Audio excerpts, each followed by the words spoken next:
Эртең менен караңгыда чыгабыз. Караңгыда чыгып келет. 6-ларда чыгабыз, ушу 8-де сабак баштайбыз. Анан ошондон кечикте өз убагында барайын балдарга. Демек, бир күн кечик болсом балдар жолборок болот. Анан ошолордон кечикпейин деп жөнөбүз эми көнүп да калдык.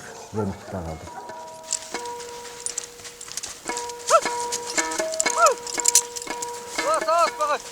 Сааттылык кандай? Жакшы, жумушка жанасызбы?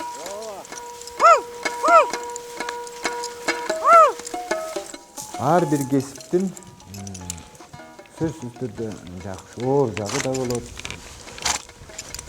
Эми баарыбыз эле оор жагын көрүп, ал кесиптен таштап коюп кетип калсак анан кандай болот?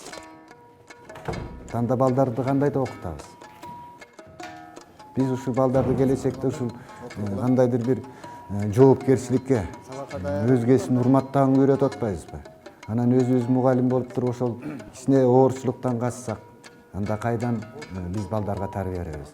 Негизги биздин милдетибиз балдарга тарбия бергенде өзүбүз тарбиялуу болушубуз керек. А N плюс 1 минус А